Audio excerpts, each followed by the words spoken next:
Okay, last time we talked about conservation of mass.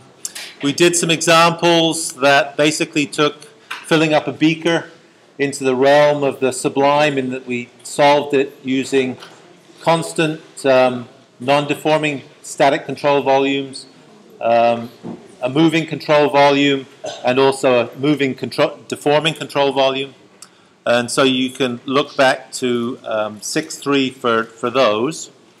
But what I wanted to do is really make sure that you understand the concepts that are involved in this and kind of paint this in a slightly bigger picture. So let's take a few minutes, or as long as we need this morning, to be able to talk about how far, where we've come so far. And so just to make the case, there are two really major concepts that we've talked about beyond fluid statics, and that is, although we've not called it this, we've talked about conservation of momentum. We called it something else.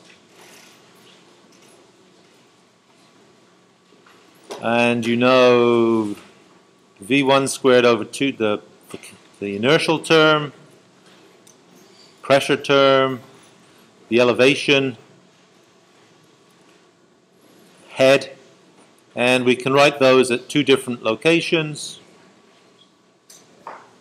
I'm sorry that I always revert to equations. It's what I'm most comfortable with, but always remember the quote by Lord Kelvin of Kelvin degree scale. If you can say something, calculate something to quantify something, then you know something about it rather than just describing it. And so that's kind of what we're dealing with here. And of course, we've used this view of looking at flow along a stream tube to be able to define that, right, from upstream and downstream. So we can actually encapsulate most of the stuff we've done so far in a very simple diagram. So this conserves momentum. Same as me throwing a ball at the wall and it bouncing back. It's solving F equals ma, and it allows us to say something about velocities in a system. And when we talk about conservation of momentum, which is our next topic, we'll talk about a generalization of that, if you like. But that's really what we've been trying to solve for. We realized that if we tried to solve this equation, we had more than one unknown in Bernoulli's equation.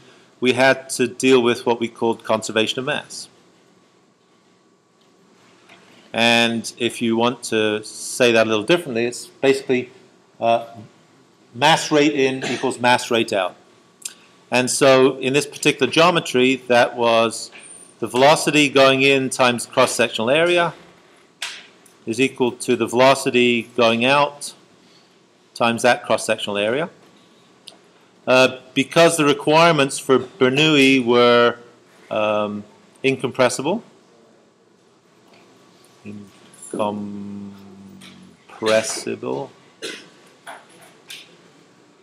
steady state,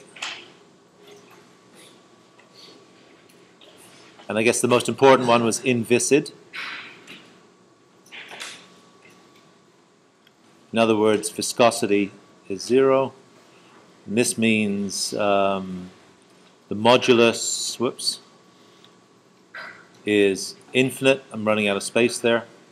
Steady state means nothing changed with time.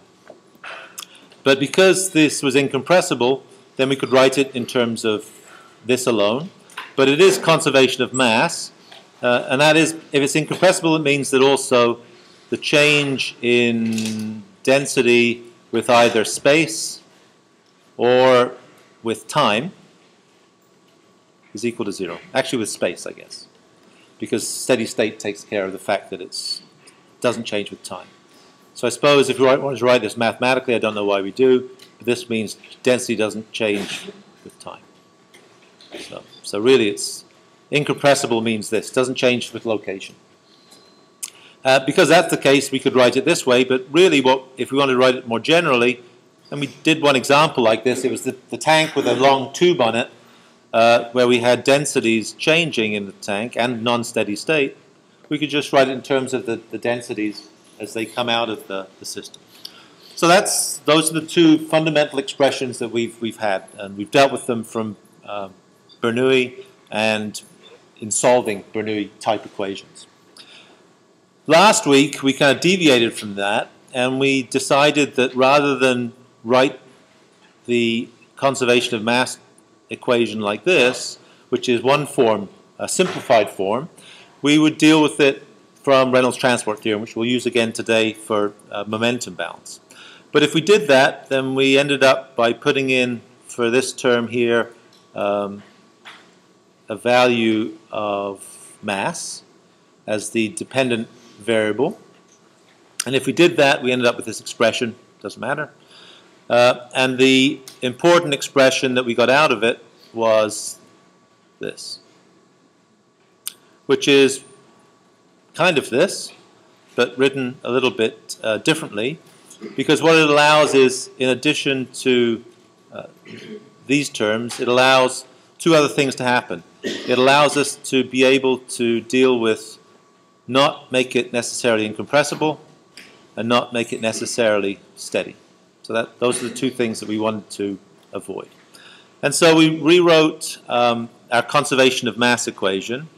So if you like, more generally, conservation of mass is this. And if we write it out in longhand, so I really want to make sure you understand this, because the underpinning of this really follows into conservation of momentum.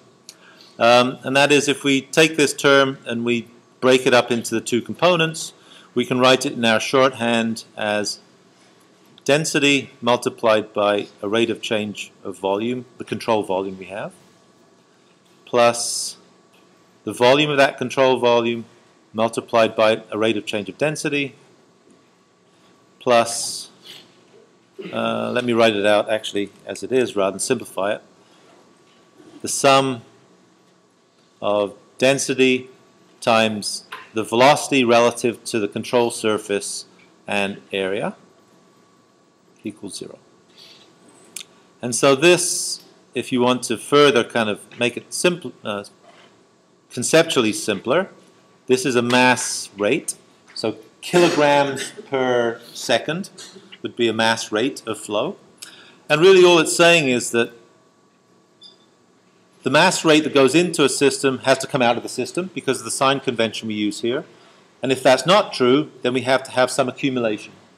And accumulation can happen either by the fact that the balloon gets bigger. So in other words, the balloon goes from this to control volume goes from this to this, or the gas in the tire gets more dense by staying at the same size, and therefore the density increases. That's really all it's saying. So mass rate in equals mass rate out. If that's not true, then there has to be some accumulation. The accumulation occurs either by the control volume getting bigger, the balloon gets larger, or the density of the fluid in that control volume gets larger. So that's really all it is. We dealt with that last time in a contrived way with flowing fluids into a beaker, but maybe it's easier to illustrate those three conditions that we talked about last time in a more straightforward way. And so let's go maybe, just because I'm running out of space here, let's go to this. And we are 7.1. This is the recap, I guess. Conservation of mass. And so let's say that you remember these three conditions that we had for a non-deforming pipe, a moving control volume, which was a jet engine, and a deforming one, which was a balloon. And so if we look at, for say, a static one, and just look at the most simple control volume we can imagine,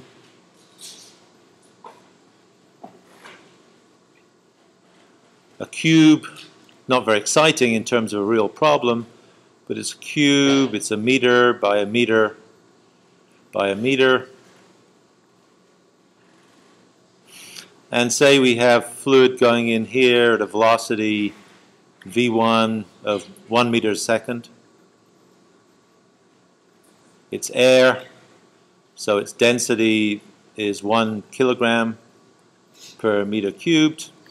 Then, I mean, this simple statement that we have of volume times rate of change of density plus density times rate of change of volume plus mass flow rate, which is density, velocity, and area, sum of, I guess, has to equal 0. And so if we have stuff going in, then we presumably have to have stuff coming out the back. So we'll seal the other edges, but just have it coming out the back at some velocity v2.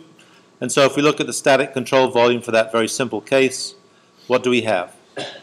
So in this particular case, just write this out in each of these and talk about each of these terms in the most simple form. We're not going to allow any fluid to accumulate. If we're not going to allow any fluid to accumulate, by definition, both of these terms have to be individually 0 and collectively 0. Not accumulating, so we're not allowing the density to increase. We're allowing exactly whatever flows in one side to flow out the other side. And so there's no change in density. Has a volume, but there's no change in density. And the volume isn't changing because we've got static and, by definition, non-deforming.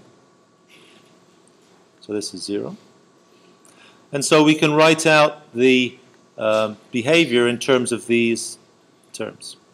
So the density going in, the relative velocity going in, the area going in. So this is going to be 1 by 1 meter squared. Density is going to be 1 kilogram per meter cubed. And we're also going to have an amount going out, which is also going to be the same. Density, the velocity coming out, and the area coming out. So I guess this is 1 and 2. And so, simplistically, the areas have to be the same, so these densities and areas have to be the same. The only difficult part here is figuring out the sign convention for the velocities. And the sign convention is based on the idea of the dot product. So if you have something coming out across this back face, for instance,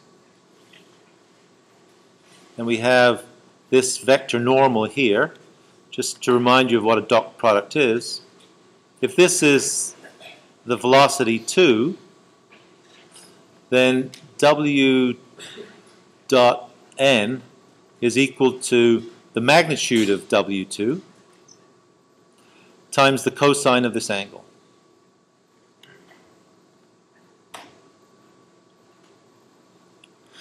And so physically what it's doing is it's just saying what is the magnitude of the component that's orthogonal to this face, right? Because if you're going orthogonal to this face, there's only one value that you can define, which is the actual flow rate physically out of that face, and that's why we do that. And so this is perhaps a more complicated way of thinking about it, but this is where this comes from. This is this term that exists if we roll up here. It's this term here, right? This term here.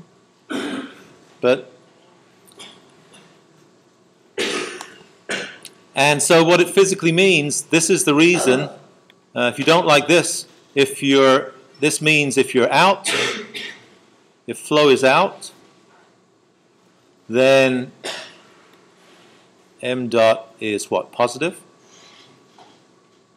And if flow is in, then m dot is negative. And, right, you see out, this is aligned in the same direction as the unit normal. When it's directly aligned along it, the angle theta is 0, cosine 0 is 1, and therefore it's plus 1 out of the container. I guess I should do it this way, right, in terms of your geometry. If the side of the container is the one closer to me, on this side, then the outward normal is in this direction, and the flow is in this direction. Theta is 180 degrees, right? So in this case, theta on this side, this would be the outward normal. This would be, if you like, W1 or V1, and this angle now is 180 degrees. And so the component of W in this direction is -1. That's really just where it comes from. And so that's a very important concept for us to garner, because that's going to be something that we'll use in conservation of momentum, right? Everyone okay with that? And so if we do this then, so we're talking about the absolute value of this velocity, W1. So that's what these bars mean. And so if W1 is into the volume, it's positive, it's negative, sorry, so we should precede this by a minus sign. If W2 is out of this volume, because these are relative to the boundary velocities, W2 in this case is equal to the velocity V2 because the boundary isn't moving. Then this is out of the body, so this is positive. And so this is really just reverts to our density W1 A1 plus density W2 A2 equals 0. And since if we know this, then we know also that this is equal to, just by the math, 1 meter per second. Nothing more than that. So that's all we're doing. The other cases we did were, so we did one for a moving boundary, one for and one for deforming system. And so you could do the same things. I mean, you could take this and also you could have it as where the accumulations are finite, say static and non-deforming. And you could have exactly the same geometry as before.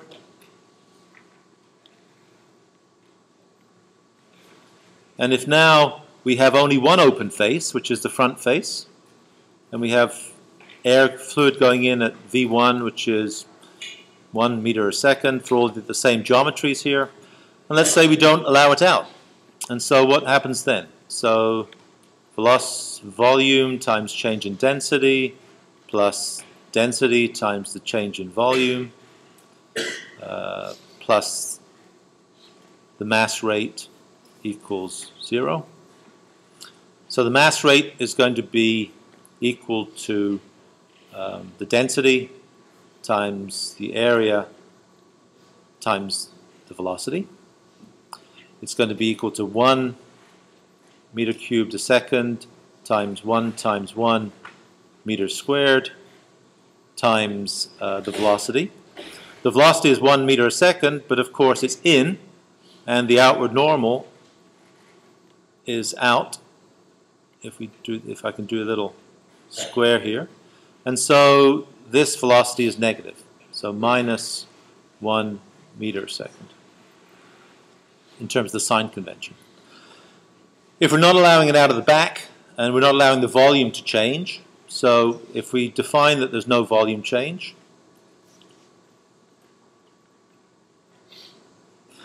then that term's 0. And then the only thing that can happen is if we're filling up our tire, the density has to change. And so, in other words, whatever the initial volume is multiplied by the rate of change of density is going minus 1 times 1 times 1 kilograms per meter cubed equals 0. And so, in other words, if you wanted to, you could get the rate of change of density with time just by rearranging this as equal to 1 times 1 times 1 kilograms per meter cubed divided by the initial volume, which is 1 meter cubed, this term here, right? And so this is just the density is changing with time. It's changing at 1 kilogram per second. So that's it. And so perhaps that's a much simpler way of looking at it than the more complex way we looked at last time. Okay? Everyone all right with that? So that's a static case where we're actually accumulating fluid. We just have to make sure of our sign conventions. Of course, the other thing is, in the same way that we've got a sign convention for the masses either in or out, we also have a sign convention for the densities and volume changes. So a positive density change is more dense, a larger density, increasing with time. And the sign convention for volume change is bigger with time, larger volume with time. So those are also positive magnitudes. So we just have to be mindful of that convention. The other twist in this, which is, everyone okay with this? Is this too elementary or is this worthwhile? No feedback? Okay. That's my cross to bear. So okay, so let's have a deforming one.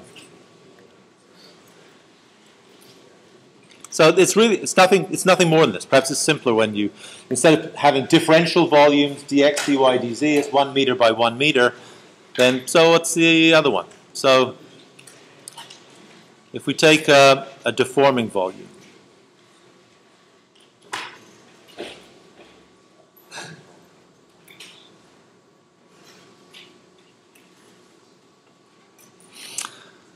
okay, and now we're going to do the simplest kind of deforming volume we can think of. So all we're going to do is we're going to physically move this one face,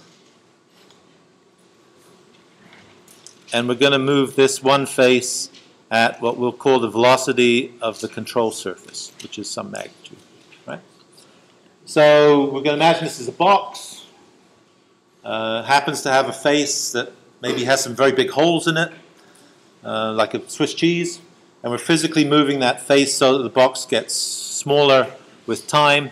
And so how do we write our expression to deal with that? So we have a volume times a rate of change of density plus a density times a rate of change of volume plus a mass flow rate. And the mass flow rate is density, area, and relative velocity. So what else do we need to understand for this? So we need to go back to the fireboat analogy. Oh, wrong bag, don't have it. Need something to throw. This will do, spectacle case, not mine. So you know the frames of reference. I'm walking at 1 meter a second, water squirting out of me at 1 meter a second, you see it moving at 2 meters a second. I'm walking at 1 meter a second, water squirting behind me at 1 meter a second, it's static, right? So that's the other concept that feeds into this, and that is that, what is that? So what would it be? It would be that V static to a static observer is equal to the velocity of the control surface, aka boat, plus the velocity of the fluid relative to that, hose, jet of water. And so in conservation of mass equations, what we use is we always use it relative to the control surface. Right? If it's coming out of a bucket, then it's relative to the edge of the bucket or the hole in the bucket that you're measuring that flow rate. And so we're interested in being able to define things in terms of this velocity. And so if we want to rearrange this, we can write this as the velocity relative to the velocity relative to the control surface. So vel rel control surface is going to be equal to just V static minus velocity of the control surface. Okay? And so when we use it in here, we have to be able to account for that. So what do we have going on here? So we have this box. The box is getting bigger. We're not trapping stuff in it. We're allowing whatever air is in this portion just to pass through this edge of the box as the box gets smaller. So it's got an open face, if you like. And we're just cutting portions of the box off. So the density is not changing. So we'd expect that this term would be 0. If the velocity of the control surface is equal to 1 meter a second, say, I guess it's going to happen very quickly if it's only a 1 meter box. But anyway, it doesn't matter about that. Let's make life easier for ourselves. then this term is going to be equal to density times the rate of change of the volume. What's the rate of change of volume? Is equal to a velocity times an area, right? And so that velocity, what we should also do is we probably should draw our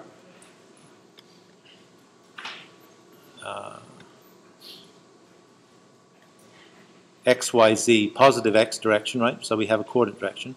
So the velocity is just the velocity of the control surface multiplied by the area, which is equal to VCS, well, probably didn't need to write that twice, right? This is just 1 meter a second, and this is 1 times 1 meter squared. It's this area here, okay? And so if we know the density of the fluid, which isn't changing, we can get this mass rate. So we can get this term. So I guess in this particular case, rho v dot is going to be equal to 1 kilogram per meter cubed times 1 meter per second times 1 meter squared. So it should be, so it's a rate of change. It's going to be density times volume change.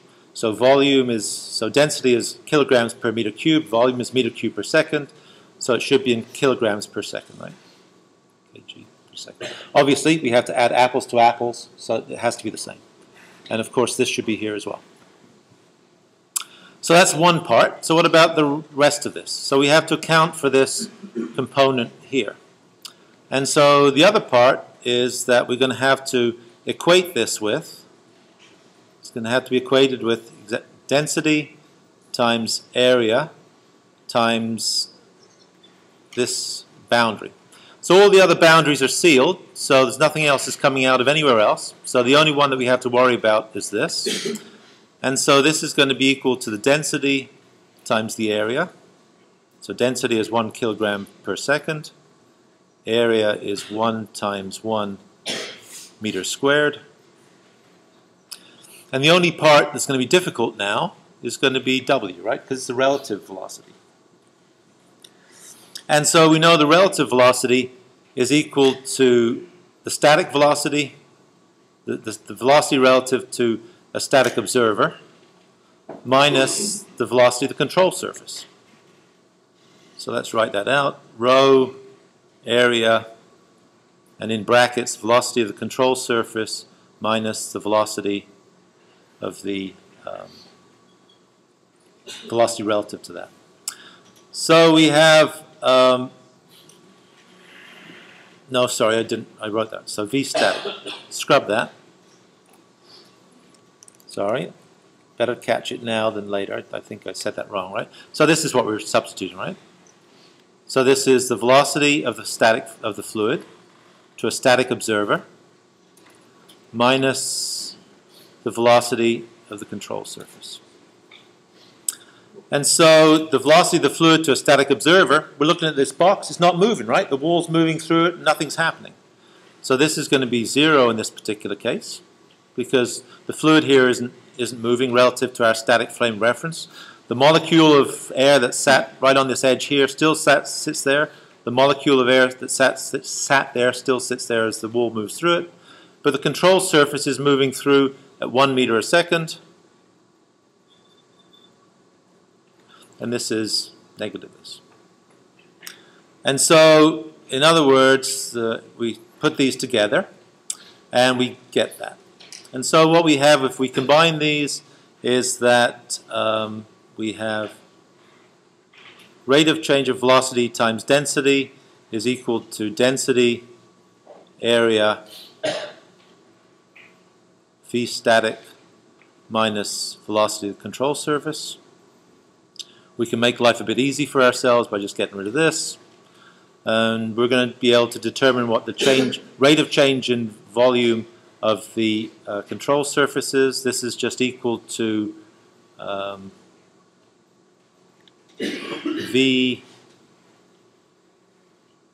VCS times area, right? That's all that is. And we have, this is 0. This is, and no, it balances, right? It's exactly, the right and the left are exactly the same. We have an area on both sides, and we have the velocity of the control surface is equal to the velocity of the control surface. We have to be a little bit careful about our sign convention, because what we've done is we've made this velocity of the control surface moving in this direction, and yeah, okay. So I guess that's, yeah, that's okay. So this is correct in terms of, actually, is it correct in terms of the volume changes? Certainly, with this magnitude here, this is in the positive direction, but it's getting smaller, and so yeah, so it's also the velocity of the control surface relative to this outward normal. Right. So, bottom line, though, we end up with velocity of the control surface is equal to the velocity. So it's kind of a null result. But what it's physically accounting for is the fact that all the fluid that's sitting here, this is static, it's not moving, so this drops out, and it's only this boundary that's moving across that counts for something. So physically, that's all we're doing in being able to count this. Yes, ma'am? Why is the density 1 kilogram per second in the density times area? This one here? No. Okay. You put an arrow as 1 kilogram per second. Okay, yeah, it's 1 kilogram per meter cubed. Yeah. Yeah. Yeah. And then that's the rate of change in volume, not velocity. Down there, you said rate of change in velocity. Yes, thank you. Yes. Oh, yeah, yeah, yeah. Oh, yeah, okay, that's completely wrong then. Yeah, no. Rate of change of volume is velocity times area. Yes, rate of change of volume. So that's it. So that's kind of a canned, I don't know whether I've made things more obvious for you or maybe muddied the waters, but that's physically what we're doing. So the big picture is, just to get back to where we were, is that so far we've talked about conservation of momentum, conservation of mass, and using Reynolds transport theorem is just a way to generalize conservation of mass for the case not only when we have mass rate in equals mass rate out, but when the control volume can change size and also the density of the fluid can change time. That's it, nothing more. Typically, I think you'd never have to use anything other than this concept of this expression, not necessarily the integral components, but it's good to know where these things come from. And of course, understanding exactly how we use relative velocities when we have deforming control volumes is part and parcel of what we're attempting to do. Okay? So, conservation of mass. So, if we want to look at conservation of momentum, we could imagine using that for a variety of reasons. So let's try to get the motivation going as to why we might want to do that. And there's lots of mechanisms by which we'd be interested in this. One is by converting using machines. A Pelton wheel is what is the same as you'd use in a water wheel in an old 17th century mill, but it's also the way that you'd use in a current hydro plant, modified. So it's just a bunch of buckets arranged around a wheel. In this case, with a compressed air line was being blown on it just to spin it around. And you can convert linear motion into circular motion, or convert hydropower, from a weir flowing over the top here, an overshoot weir, to be able to grind corn or to generate electricity in a much more conventional utilization of that.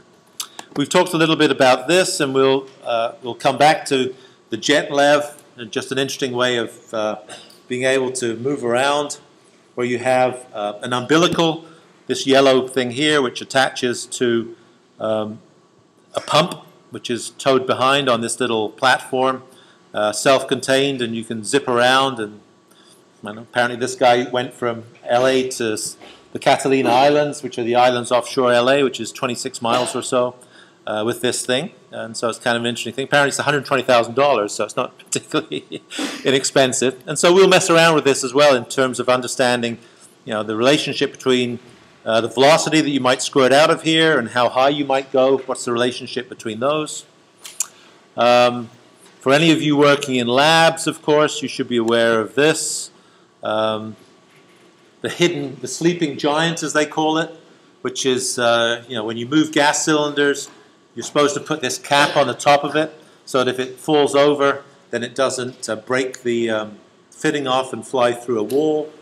And so this is just an example of this in true Mythbusters style of taking one of these and guillotining the end, I presume, and being able to fire that and see what it does at a brick wall, or a block wall, cinder block wall in this particular case. So I think that was the guillotine. And they don't, I'm not sure if they have a picture. I think they do have a picture of it in motion. So it fired just by shearing the end off the nozzle. Typically, these things might have 6 MPa in them in terms of PSI. So 6 times 145 PSI is that 9,000 PSI? 900 PSI, I guess, which isn't very much. Anyway, so this is something that skips across the floor, goes through one block wall,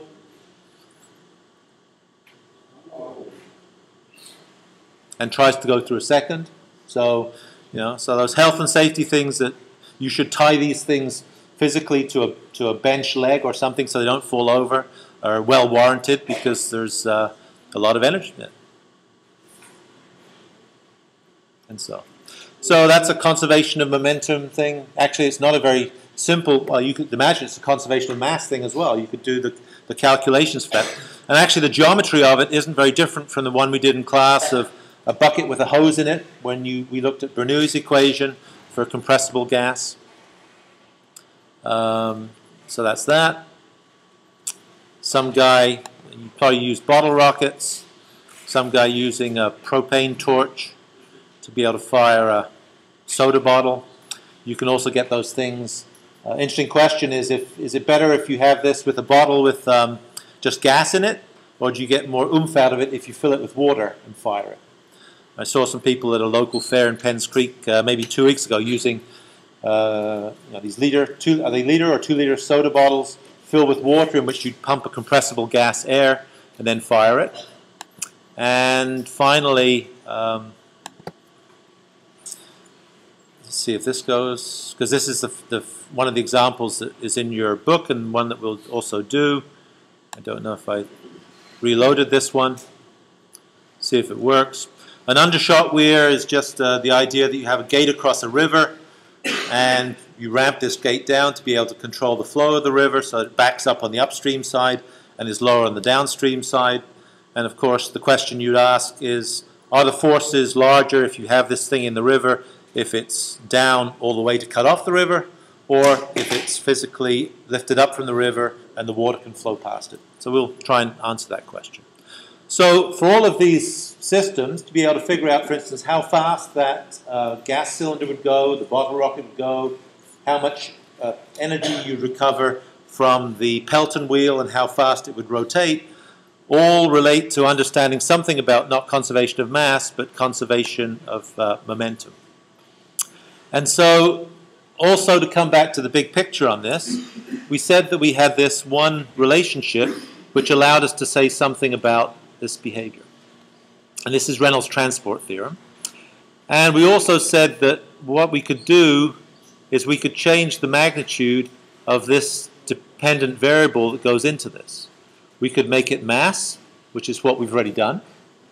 We could make it momentum, which we're about to do. It's velocity, not volume. Or we could make it also kinetic energy. And so if we do this for this particular case here, then this term becomes mass times velocity. The other thing we should note also is that velocity isn't just a scalar magnitude, right? Mass is a scalar, has magnitude but no direction. Velocity has magnitude and direction, and so this is really a vector. And so we might think about underlining this because it has components in x, y, and z directions. And if we substitute this value of b in here as being mass times velocity. And if we substitute in here by being mass times velocity, and if we substitute in here by being, sorry, mass times velocity divided by mass, right? This term here. And in this case as mass times velocity. Then we have this horrible expression that we probably don't have to deal with. But we can see maybe we can see something in here. And if we write it out in slightly simpler form, and we'll just do this before we quit today. We've seen this before, right? What is the rate of change with time of mass times velocity? We could also write this as being, so rate of change of velocity with time is acceleration, right? So this is actually, believe it or not, this. So this is Newton's second law. And so the fact that we've substituted this in here is that we could write this whole expression equal to the sum of the forces, but it's a vector. So in the same way that velocity has x, y, and z components, forces have x, y, and z components as well. And so this Reynolds transport theorem, although for mass conservation was one equation, which we could write out in this way and use it in that way. When we do it for momentum, we have a component in x, and we have a component in y, and we have a component in z. So we have three components. And we can write it out a little more simply than this, and instead of moving off this page, I'll just write it underneath, and then we can maybe migrate it across. This, as we said, is sum of the forces, is equal to the rate of change in time. We can't get rid of this integral yet. This is a control volume. This is going to be what? Density times mass times volume. Density times mass times velocity. I said volume, didn't I? With volume. Plus integral over the control surface of... Oh, yes, yes, come on. You need to help me out here. I'm an idiot this morning. And density times velocity times the dot product of velocity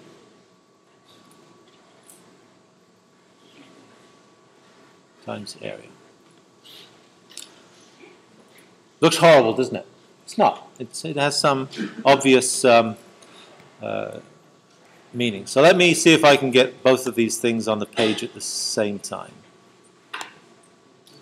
I'm going to make this not full screen. I'm going to move this down so you can see both at the same time. And I'm going to move this up. And so let's just put this up. So we've got 5 more minutes. So this is still week 7, not 2. It's conservation of mass.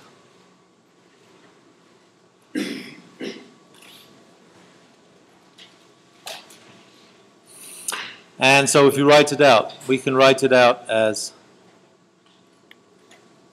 sum of the forces, which is a vector, have to be equal to the rate of change of what?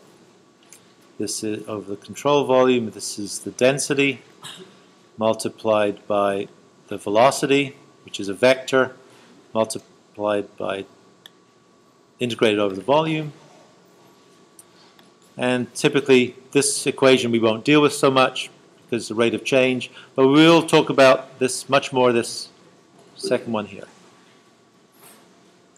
And this is another horrible integral over a control surface now. Density, velocity, dot product, and over the volume.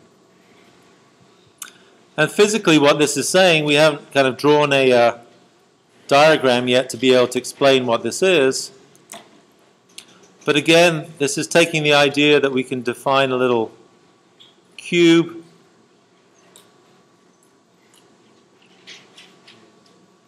in that cube we have some forces applied in the x direction, in the x, be this direction, right? Forces in the y and forces in the z direction inside this cube, which is what this is.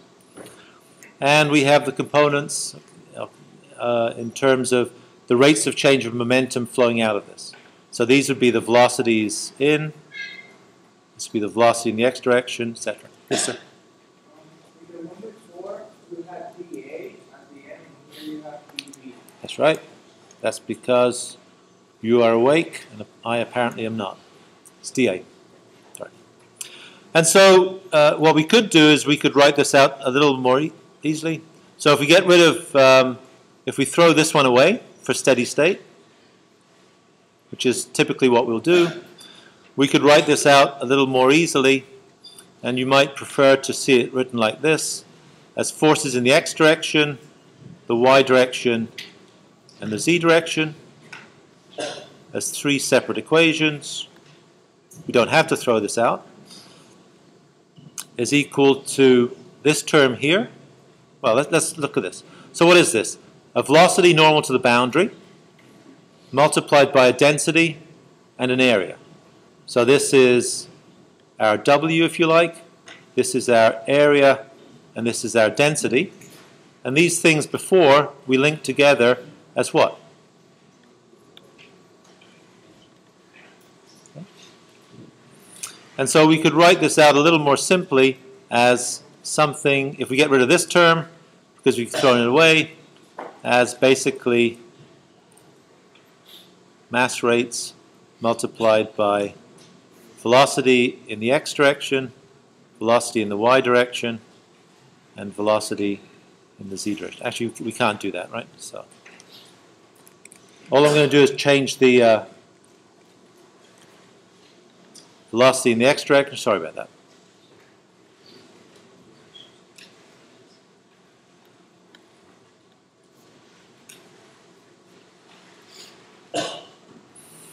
And that's it. So you can write it as an individual equation which involves this, or you can think of them individually as just one expression. And so that's kind of where we're going with this. And so it's important that we understand what our sign convention is going to be in terms of these velocities, which are defined globally, and these mass fluxes, which are defined in exactly the same way as we did for conservation of mass. So that's where we're going. So next time we'll try and attack one of those problems with the jet lev or a rocket or something. But that's kind of to set this in the correct